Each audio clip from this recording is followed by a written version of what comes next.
JBNN will keep you informed. I'm Michelle Jones, and in the news, our misdiagnosis nearly killed opposition Senator Lambert Brown. Please remember to subscribe, share, leave us a comment, and click the notification bell to receive our daily news items.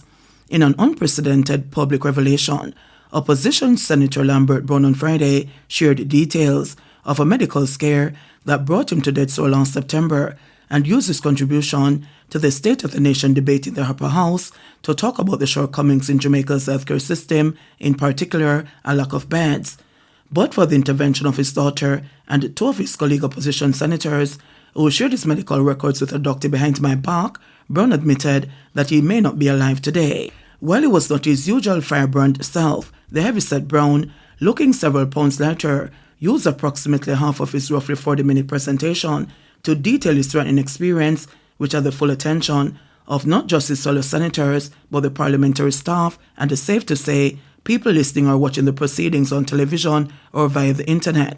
In an interview after his presentation, Brown revealed that he had started feeling ill more than a week prior to being hospitalized, gripped by pain in his abdomen, diarrhea, vomiting, and weakness. Mr. President, on your side, on the government side now, there are 3 of the 21 senators who were sworn in 2012 that remain. Yourself, Minister Johnson, my new bestie, and Senator Cavan Gale. So, in those 12 years, we have had numerous interactions. We have agreed and disagreed on issues. And there's nothing personal in our agreements or disagreements. We all thought that in one way or another, we could best serve the nation's interests. And so, I want to thank former Prime Minister Portia Lucretia Simpson Miller for courage and some would say wisdom, others would say imprudence in appointing me, recommending my appointment to the Senate. She did it when I sat on that side, and she did it when there were only 8 of us sitting on this side. I also want to thank former opposition leader, Dr. Peter Phillips, for his confidence in making my 3rd appointment to the Senate. And I thank Peter, former student of JC, can't leave that out, and a man who have trod the earth. I thank you, Pedro. I thank also the current leader of the opposition, Mark Jefferson Golden, whose counsel was sought my counsel along the way, and who has indicated to me that he still wants me to play a role in the preparation he's making to become the next Prime Minister of Jamaica. As Peter Bunting would say, Senator Bunting would say, time come. Time come. Mr. President, I want to thank the Almighty for allowing me to be alive today. I can testify that His steadfast love never ceases, and new mercies are granted every day. President, and let me just say this here. This is likely to be my penultimate, Matthew Samoda not here, Senator Samoda not here. It's likely to be my penultimate, or very well, my ultimate State of the Nation presentation. I'm conscious, President, that age and health has put me in the winter of my public service. So I am ready to move on whenever that time comes for me to move on. And there's life post-Senate, as Senator Neville Clark shows. So I don't want headlines to say I've resigned. Nor do I want it to say Senator Brown says time come for him. We don't want that either. Time come. Time come. Yeah. Mr. President, allow me in this presentation to be a little personal. On the 18th of September, I underwent a major operation. I was hospitalized for 2 weeks. Since then, I'm slowly recovering, and hopefully one day I'll be back to full strength. Mr. President, I owe more than a debt of gratitude to some people for their role in my presence here today. I came pretty close to not seeing you guys at my funeral. The doctors missed the fact that my appendix had ruptured, and it had been so for more than a week, and that the negative effect of that had begun to set in. I wish to thank personally, as I've done and so many times, my colleague, Senator Donna Scott Motley. I want to thank also my colleague, Senator Sophia Fraser-Binns. And the word I've chosen in the presentation is for conspiring. No conspiracy has an illegal element to it. But there's nothing illegal in the collaboration that they did with my daughter. But for me, good and bad conspiracy. They collaborated behind my stubbornness to have Dr. Jeff Lambert, who is the husband of Senator Fraser-Binns, review my medical record. After I was told I needed to be admitted to the hospital, but there was no bed available. Not because I didn't have money to pay for a bed. There's no bed available in the private hospitals. And the only place that would take me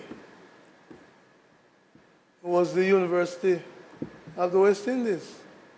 They took me in the Tuesday, and they discharged Tuesday late, about 1 a.m., and they discharged me by 6 a.m. the Wednesday morning. I thought I was fine.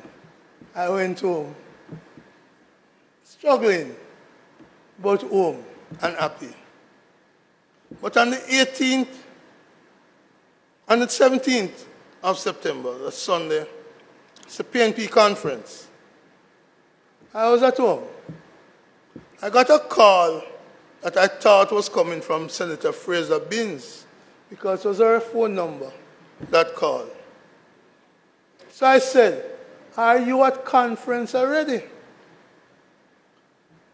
But the person on the phone said, "No, Lammy, this is not Sophia. This is Jeff."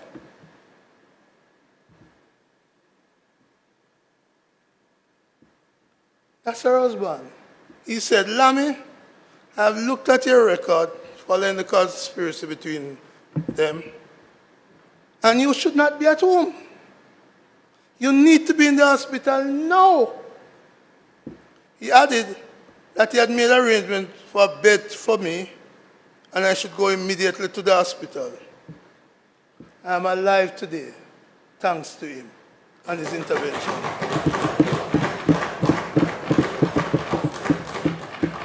I want also to thank Dr. Baker, who facilitated the admission to hospital. And there's a man who I looked up after he cut me deep and asked him, "Why are you in Jamaica? Give me your skills, give me all of that." And he gave me a reason that made me proud of a patriot called Dr. Lucian Tomlinson. He walked into my room at Andrews Memorial Hospital, having been admitted on Sunday the 17th. He walked in on the 18th. And I'm meeting him for the first time. And he said to me, "You get the news?" So I'm wondering, as a politician, trade unionist, what news is he talking about? So I said, "What news, doc?" He said, "I've just looked at your CT scan. Immediate surgery." Immediate surgery? And he explained what he saw on the CT scan. This is just about an hour or so after the CT scan was done. And he said, "I'm going to check for operating theater now." He came back, and this is after 5 o'clock, and said, "We're going in at 7:30. That's how urgent it was, Mr. President. President, we didn't go in at 7:30. There's difficulty. His deputy wife had a birthday that day, and he was out at dinner with his wife. Thankfully, the dinner was cut short, Minister Johnson Smith. I'm sorry, I apologize to the wife, wherever she may be, but the birthday dinner was cut short. He came. The anesthesiologist looked me in the face and said, "You must be important while I leave my dinner and come here." But I wasn't sure if I could be important on the gurney. I know they were going in. So I want to thank Dr. Tomlinson's team.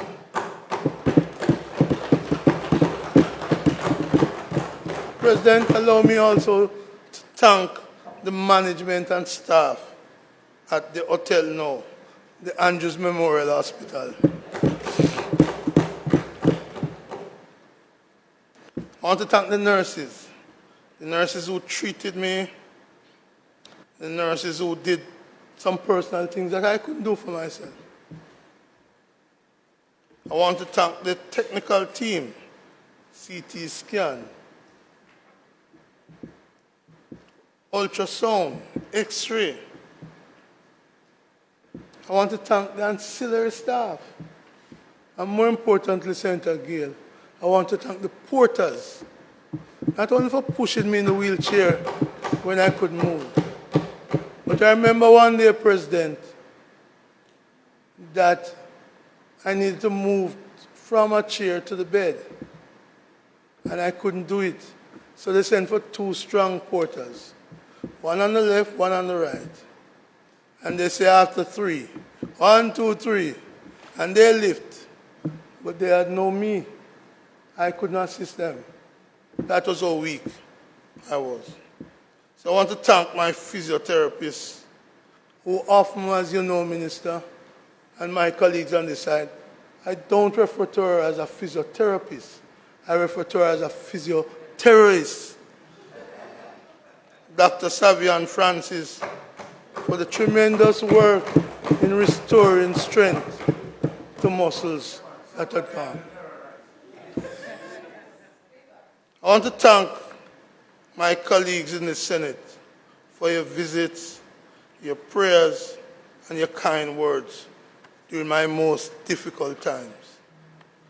I've said it over and over, that in the Senate, on this floor, we debate vigorously. Some people outside take it personally. It isn't. We are friends. We get on long. Minister will not share with them our love letters.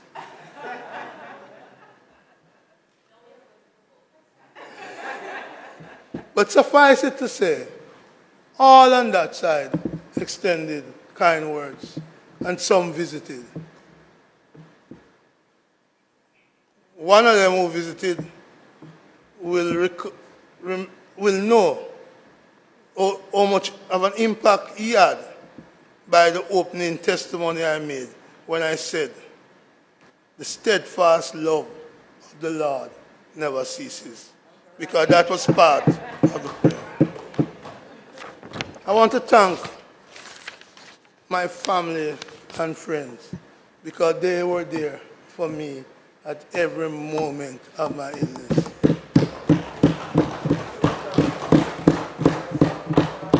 I want to thank my colleagues in the University and Allied Workers Union, who, Senator Gill, have been carrying the load. I trained them well, so they allow me to get extended sick leave that is needed. And I thank all of my colleagues at the UAW and in the trade union movement generally. Mr. President, I want to end this part by saying, I got my flowers while I could still smell them. I heard the glowing tributes while I was alive. Unlike the man who dies, and people ask, is who I'm talking about? I could hear while I was alive that they were talking about me. It was not a case where the flowers are left, where the dew is on the roses. I could hear the tribute rather than the silence of mourners leaving the graveyard. My day will come to depart, but it has not yet come. Time hasn't come for that yet. Mr. President, I've indicated to those who have visited me that I have become a strong advocate for ending the policy of turning patients away from hospitals because there's no bed. I'm not blaming government on one side or another. The reality is all of us have left our people short, not because resources aren't available, but our vision did not take into account the fact that every man and woman in this country who pays taxes and their family shouldn't be turned away. I want to, President, indicate that during my own illness, I had to reach out to a colleague on the other side because a niece of mine was at Savlamar Hospital for 3 days on the tough bench because there's no bed available. I reached out to a colleague on that side who assisted in getting attention to her. I recall recently our great football icon, Alan Skillcole. The report said Alan was rushed to the University Hospital, but there's no bed. Minister Grange intervened. But that state of the nation that leave our people bedless when they're sick is not the best direction. In JBN, we keep you informed. Please remember to subscribe, like, share, leave us a comment, and click the notification bell to receive our daily news items.